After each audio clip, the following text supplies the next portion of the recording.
Welcome back, ladies and gentlemen of the Scribe Tribe. In today's video, we are going to be discussing Reva and her kit reveal. So without further ado, let's go ahead and jump on into this.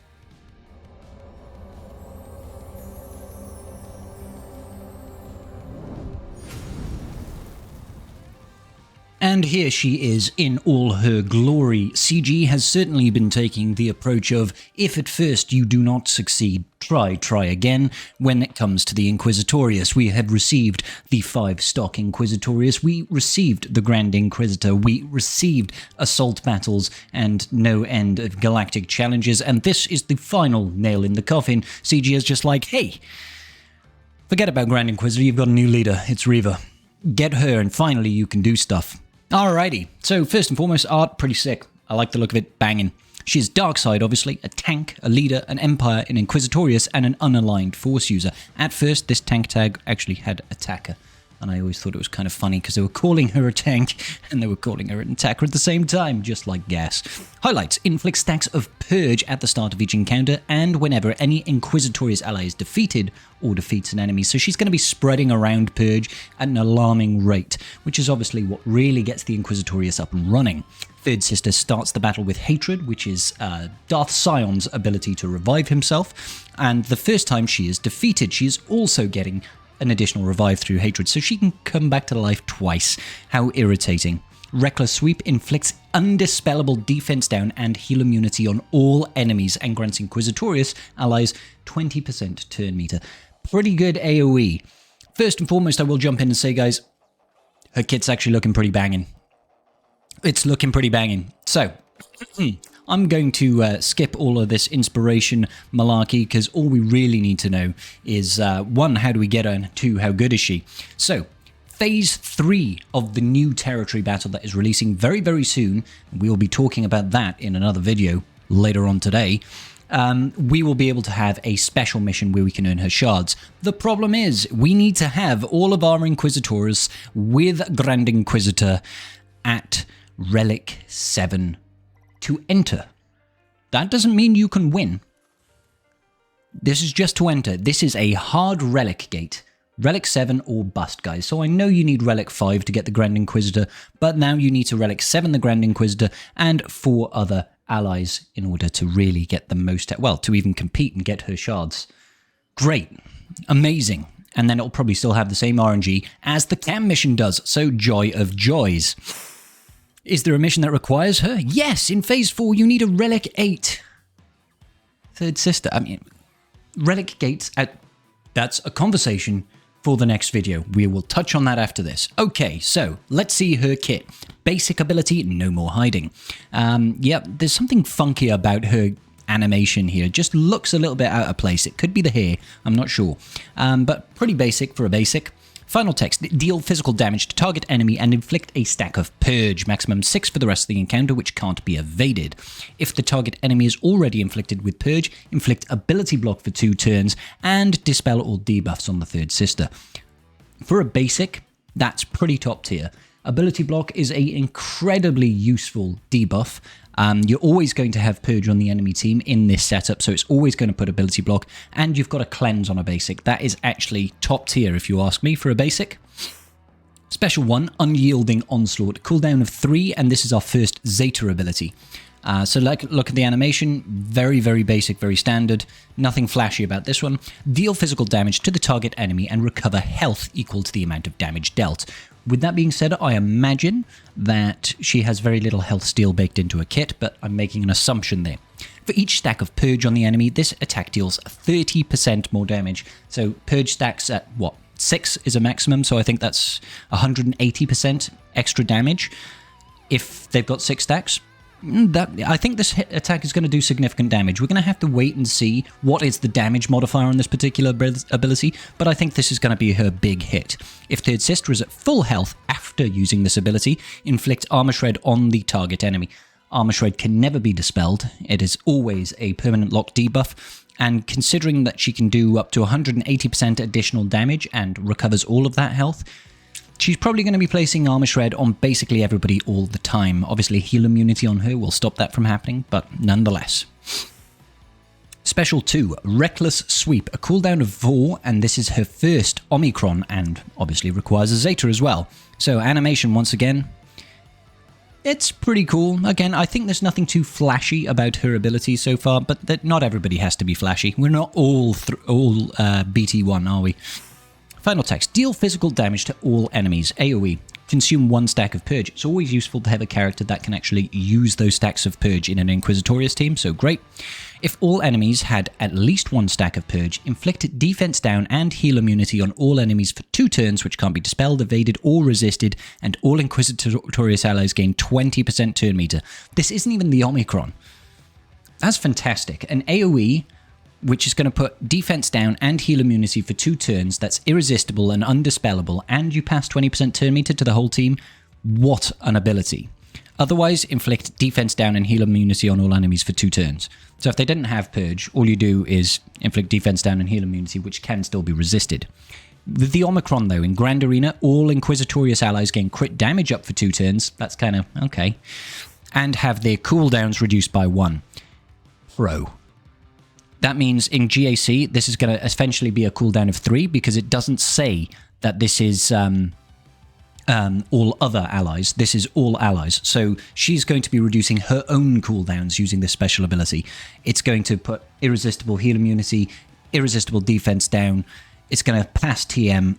Fantastic ability. Really gonna be a deciding factor. Probably the best Omicron, I imagine. Unique 1, driven by revenge. Her other Omicron of 3. Third Sister gains 30% max health and 30 speed. Stacking stats is a theme here. Third Sister takes reduced damage from percentage health effects, so life drain, stuff like that. Exposes dots. They're all going to do next to no damage to her. It's a very, very useful ability. It's that grit modifier that we see on Datacrons. At the start of battle, and when she's defeated for the first time, she gains hatred, so she revives. Means she's really going to play with JMK teams. They're going to go ahead, they'll use the yeet on her, she'll revive, and then she'll still have another revive after that. Whenever she is revived, she gains 100% offense and defense, more stacking stats, up to 200%, and 25% crit chance for the rest of the encounter, up to 50%. So if she dies twice, she's going to have 200% offense, 200% defense, 50% crit chance, as well as the extra 30% health and 30 speed. Whenever Purge is dispelled during an enemy's turn, or whenever an enemy uses an attack that damages more than 1 ally, all enemies gain 1 stack of Purge for the rest of the encounter, and Third Sister taunts for 2 turns. That's pretty nutty. So they're always going to have at least 1 stack of Purge, forever and ever. And yeah, she's going to be taunting a lot. While in Grand Arenas, whenever Third Sister is revived from Hatred, the cooldown on Unyielding Onslaught, that's her second ability of first special, the big damaging one, it is refreshed and she gains 100% offense until her next attack and ignores taunts for 1 turn. It's kind of similar like JKA. You know, when JKA triggers his bonus turn, his next attack does double damage. This is similar, but it's gaining 100% offense and she can ignore taunt for that 1 big hit. Pretty lethal. She is going to be a real problem. Unique 2, Impatience. At the start of battle, if all allies, a minimum of 3, so this is making up for Inquisitorius in 3v3, our Inquisitorius, this character gains 20% crit damage, max health and offense, even more stacking stats. Stat walls are definitely a theme. This character taunts for 2 turns at the start of the encounter, and whenever an ally or enemy is defeated. Whenever an enemy damages this character with an out-of-turn attack, that enemy gains a stack of Purge. Looking at you, JMK, looking at you, JML. For the rest of the encounter, which can't be evaded or resisted. Whenever Purge is consumed or dispelled, this character gains 3% turn meter. There's going to be a lot of Purge going on and off in this team. She is going to be nutty. She's going to be absolutely nutty, guys. Her leadership harbored aggression, Zeta and her final Omicron. Inquisitorius allies gain 40% max health, 20% offense, 30 speed, and are immune to stun.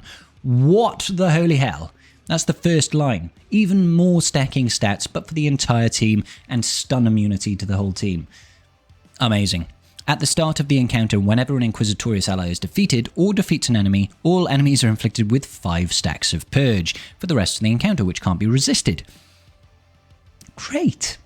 Inquisitorius allies always score a critical hit against enemies with 5 stacks of Purge unless they're immune to critical hits. Whenever an enemy recovers protection or gains protection up, looking at you, JMK and JML, all enemies lose 2% defense, stacking maximum of 50% for the rest of the encounter. While in Grand Arena, whenever an ally or enemy is defeated, all Inquisitorius allies gain defense pen up for 2 turns. Whenever a purge is dispelled during an enemy's turn, that character, excluding Galactic Legends, gains death mark for 2 turns. Holy moly. Oh my days.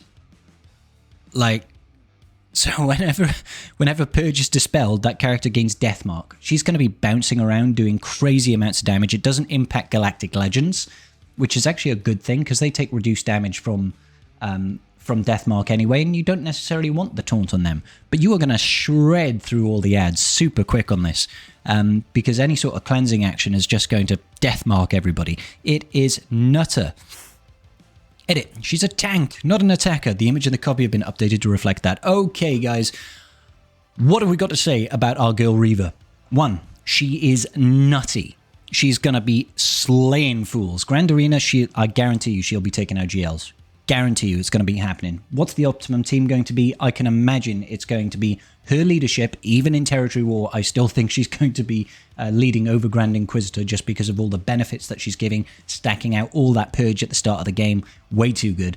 So it'll be her, Grand Inquisitor, it's going to be 5th brother for sure, it's going to probably be 7th sister, and then the last slot is where it gets a little bit hairy. Is it going to be 8th? Is it going to be 2nd sister? I don't think we're going to be taking in 9th. 9th is probably going to find her place now under Lord Vader teams, I would assume.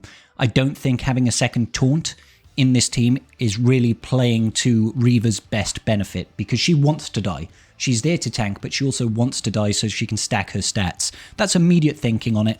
We'll see how it goes up. Second thing to talk about, this relic gating is asinine.